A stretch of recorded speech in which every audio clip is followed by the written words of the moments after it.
Shalom Elohim, haleluya, puji nama Tuhan. Semangat pagi Bapak Ibu Saudara yang dikasihi Tuhan kita, Yesus Kristus. Jumpa lagi bersama saya Pendeta Samuel Mabuntu dalam Renungan Pagi ke 2349 hari Renungan Pagi ini mengudara. Puji Tuhan. Bapak Ibu Saudara yang dikasihi Tuhan, sebelum kita membaca, mendengarkan, dan merenungkan firman Tuhan hari ini, mari kita berdoa, minta pimpinan Roh Kudus. Kita berdoa. Bapa di surga, berbicaralah kepada kami semua. Pakai firman Tuhan ini untuk menegur kami, menasihati kami, meneguhkan iman percaya kami, dan memberkati kami semua. Di dalam nama Tuhan Yesus yang adalah firman Allah yang hidup, kami berdoa. Amin. Haleluya. Bapak Ibu Saudara yang dikasihi Tuhan, bersama dengan saya kita akan belajar Alkitab dari kitab Kejadian sampai kitab Wahyu. Mari buka Alkitab kita. Sakaria pasal yang pertama, ayat 7 sampai ayat 17. Di bawah perikop penglihatan pertama, para penunggang kuda. Demikian firman Tuhan. Pada hari yang ke-24 dari bulan yang ke-11, itulah bulan Sebat. Pada tahun yang kedua, zaman Darius, datanglah firman Tuhan kepada Nabi Sakaria bin Berekia bin Ido, bunyinya. Tadi malam aku mendapat suatu penglihatan. Tampak seorang menunggang kuda merah. Dia sedang berdiri di antara pohon-pohon murat yang di dalam jurang. Dan di belakangnya ada kuda-kuda yang merah jambu, dan yang putih. Maka aku bertanya, apakah arti semuanya ini, ya Tuanku? Lalu malaikat yang berbicara dengan aku itu menjawab, aku ini memperlihatkan kepadamu, apa arti semuanya ini. Orang yang berdiri di antara pohon-pohon murat itu mulai berbicara, katanya, inilah mereka semua yang diutus Tuhan untuk menjelajahi bumi. Berbicaralah mereka kepada malaikat Tuhan yang berdiri di antara pohon-pohon murat itu, katanya, kami telah menjelajahi bumi, dan sesungguhnya seluruh bumi itu tenang dan aman. Berbicaralah malaikat Tuhan itu, katanya, ya Tuhan semesta alam, berapa lama lagi engkau tidak menyayangi Yerusalem dan kota-kota Yehuda yang telah 70 tahun lamanya kau murkai itu? Lalu kepada malaikat yang berbicara dengan aku itu, Tuhan menjawab dengan kata-kata yang ramah dan yang menghiburkan. Berkatalah kepadaku malaikat yang berbicara dengan aku itu, serukanlah ini. Beginilah firman Tuhan semesta alam. Sangat besar usahaku untuk Yerusalem dan Sion, tetapi sangat besar murkaku terhadap bangsa-bangsa yang merasa dirinya aman, yang sementara aku murka sedikit telah membantu menimbulkan kejahatan. Sebab itu, beginilah firman Tuhan, aku kembali lagi kepada Yerusalem dengan kasih sayang. Rumahku akan didirikan pula di sana. Demikianlah firman Tuhan semesta alam. Dan tali pengukur akan direntangkan lagi di atas Yerusalem. Serukanlah ini selanjutnya. Beginilah firman Tuhan semesta alam. Kota-kotaku akan berlimpah-limpah pula dengan kebajikan. Dan Tuhan akan menghiburkan Sion dan akan memilih Yerusalem pula. Amin. Haleluya. Bapak Ibu Saudara yang dikasihi Tuhan, firman Tuhan ini berbicara tentang penglihatan Nabi Sakaria dan makna dari penglihatannya itu. Haleluya. Bapak Ibu Saudara yang dikasihi Tuhan, kalau kita belajar dari kebenaran firman Tuhan ini, kita dapat menangkap pesan bahwa umat Tuhan sedang ada dalam pendisiplinan Tuhan. Saudara yang dikasihi Tuhan, kenapa umat Tuhan didisiplinkan Tuhan atau dihukum Tuhan? Itu semua karena kesalahan mereka sendiri. Karena mereka menjauh dari Tuhan, mereka tidak mau beribadah kepada Tuhan, mereka menyakiti hati Tuhan dengan membuat satu ciptaan tangan mereka, lalu mereka puja, lalu mereka puji, mereka sembah. Mereka jadikan itu berhala. Itulah yang menyakiti hati Tuhan, yang membuat Tuhan mendisiplinkan umatnya. Tuhan menghukum umat kesayangannya. Karena apa? Kesalahan dosa yang mereka telah lakukan di hadapan Tuhan. Bapak Ibu Saudara yang dikasihi Tuhan, mari kita pelajari dari kebenaran firman Tuhan ini. Kita dapat menangkap di sini, di mana penglihatan Nabi Zakaria ini mengandung makna yang sangat-sangat dalam. Saudara yang dikasihi Tuhan, dari firman Tuhan ini kita belajar. Yang pertama, saya tangkap di sini, Tuhan tidak pernah berdiam diri.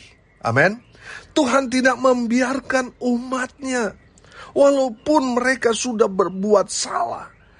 Tapi Tuhan tidak pernah membiarkan mereka berjalan sendiri. Tuhan tetap bekerja di balik pendisiplinan itu. Tuhan sedang merancangkan sesuatu rencana yang luar biasa buat umat Tuhan. Saudara, kalau kita melihat di sini, 70 tahun mereka dihukum Tuhan.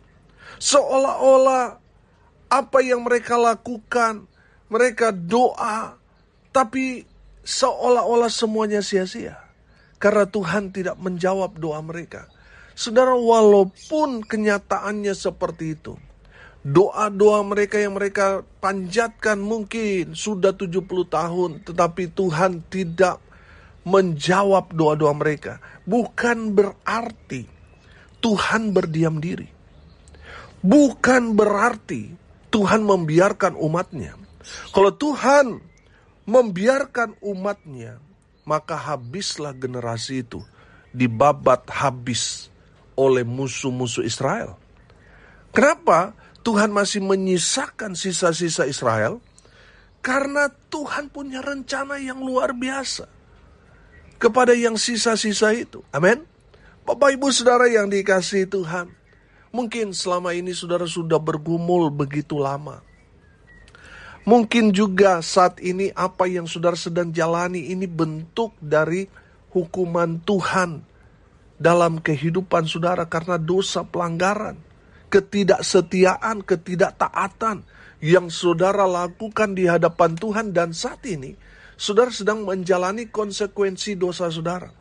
Saudara mungkin sudah berdoa begitu lama, begitu panjang, tapi seolah-olah semuanya sia-sia. Saudara dengar ini baik-baik.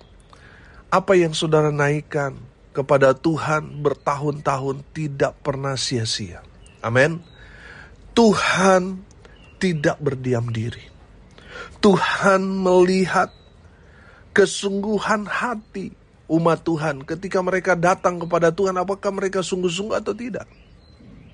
Saudara yang dikasihi Tuhan, kalau kita belajar dari kebenaran firman Tuhan ini, perhatikan di ayatnya yang ke-11. Berbicaralah mereka kepada malaikat Tuhan yang berdiri di antara pohon-pohon murat itu, katanya, kami telah menjelajahi bumi dan sesungguhnya seluruh bumi itu tenang dan aman. Saudara perhatikan juga di ayat 15. Tetapi sangat besar murka Tuhan terhadap bangsa-bangsa yang merasa dirinya aman. Yang sementara aku murka sedikit telah membantu menimbulkan kejahatan. Saudara yang dikasihi Tuhan, perhatikan di sini bahwa malaikat-malaikat ini menjelajahi ke seluruh dunia dan memperhatikan keadaan dunia pada saat itu. Mereka mendapati bahwa seluruh dunia itu tenang dan aman, kecuali di Sion Yerusalem yang berantakan, yang kacau, yang tidak aman. Mereka mau mengatakan sangat miris, karena di luar sana tenang dan aman, tapi kenapa Sion Yerusalem yang disebut juga kota Tuhan, di mana di dalamnya ada rumah Tuhan, tapi kenapa justru ada rasa tidak aman di sana? Saudara dengar ini baik-baik. Tuhan izinkan di Yerusalem mengalami pendisiplinan Tuhan. Supaya apa? Supaya umat Tuhan itu datang sungguh-sungguh kepada Tuhan. Amin. Saudara, kalau kita ada di zona aman, seringkali orang itu kalau sudah di zona aman, mereka itu lengah, lalai, mereka tidak lagi cari Tuhan. Kalaupun mereka datang beribadah, datang berdoa, tubuh mereka beribadah, tapi roh mereka ada di mana-mana. Saudara yang dikasihi Tuhan, Tuhan melihat kesungguhan hati umat Tuhan ketika mereka ada dalam penghukuman atau pendisiplinan Tuhan. Apakah mereka benar-benar bertobat atau hanya main-main? Saudara yang dikasihi Tuhan, Tuhan senang kalau kita membangun hubungan. Di saat kita dihukum, kita sadar, kita kembali kepada Tuhan, membangun hubungan yang intim itu dengan Tuhan. Saya percaya saudara, Tuhan akan mempercepat pemulihan. Amin. Haleluya. Saudara, dari firman Tuhan ini kita belajar bahwa Tuhan tidak berdiam diri. Tuhan tidak membiarkan umatnya berjalan sendiri. Tuhan bekerja senyap untuk umat Tuhan. Amin. Tuhan itu proaktif. Dia bukan pasif. Kalaupun Tuhan berdiam diri, Tuhan mau melihat hati umat Tuhan. Apakah mereka datang sungguh-sungguh? Ataukah mereka datang tetapi tidak dengan kesungguhan hati? Tuhan mau saudara datang kepada Tuhan dengan kesungguhan hati. Amin. Haleluya. Yang kedua dari firman Tuhan ini, saya menangkap Tuhan mengizinkan umatnya dihukum supaya apa? Supaya umat Tuhan melihat kasih Tuhan yang besar di balik penghukuman yang mereka sedang alami. Amin. Saudara yang dikasihi Tuhan, saya mau katakan begini. Kalau saudara saat ini mungkin merasakan, aduh saya kena nih, dihukum Tuhan karena dosa yang saya lakukan di masa lalu. Saudara yang dikasihi Tuhan, di balik penghukuman itu ada kasih Tuhan. Amin. Tuhan mengasihi saudara. Tuhan benci dosa yang saudara lakukan itu. Tapi pribadi saudara ada di hati Tuhan. Tuhan mengasihi saudara. Amin. Tuhan datang ke dunia ini untuk orang berdosa. Bukan untuk orang kudus, tetapi untuk orang yang berdosa. Kalau saat ini saudara berkata, saya orang yang paling berdosa. Kalau saudara merasa orang yang paling berdosa, saudaralah orang yang dikasihi Tuhan.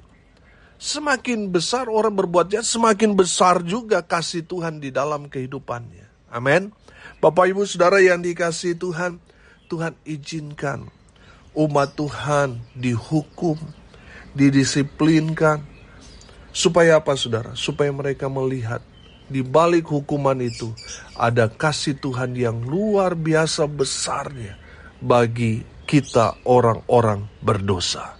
Bapak Ibu Saudara, apapun yang saudara sudah lakukan di masa lalu, Tuhan Yesus mengasihi saudara. Amin. Bukti kasih Tuhan dalam hidup kita, Dia mati buat kita.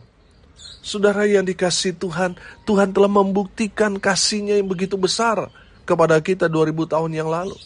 Sekarang Tuhan mau saudara membuktikan kalau saudara mengasihi Tuhan dengan hidup sungguh-sungguh mengasihi Tuhan dengan segenap hati, segenap jiwa, segenap akal pikiran kita. Haleluya. Bapak Ibu Saudara yang dikasihi Tuhan, kalau saudara ditegur Tuhan, kalau saudara dihukum Tuhan saat ini, itu karena Tuhan Yesus mengasihi saudara dan saya. Amin. Haleluya. Yang ketiga, saudara yang dikasihi Tuhan, perhatikan ayat 16 dan ayat 17. Sebab itu, beginilah firman Tuhan, aku kembali lagi kepada Yerusalem dengan apa? Dengan kasih sayang. Rumahku akan didirikan pula di sana. Demikianlah firman Tuhan semesta alam. Dan tali pengukur akan direntangkan lagi di atas Yerusalem. Ayat 17. Serukanlah ini selanjutnya. Beginilah firman Tuhan semesta alam. Kota-kotaku akan berlimpah-limpah pula dengan kebajikan. Dan Tuhan akan menghiburkan Sion dan akan memilih Yerusalem pula. Haleluya. Bapak Ibu Saudara, saya menangkap di sini. Tuhan tetap pada visinya pada saat itu. Yaitu apa? Membangun rumah Tuhan. Amin. Saudara yang dikasihi Tuhan, saya menangkap, kenapa sih Tuhan mau bangun rumah Tuhan di Sion Yerusalem? Karena Tuhan senang tinggal di tengah-tengah umatnya. Amin. Haleluya. Bapak Ibu Saudara yang dikasihi Tuhan, kalau kita mau melihat kan, Tuhan itu kan Allah yang maha besar.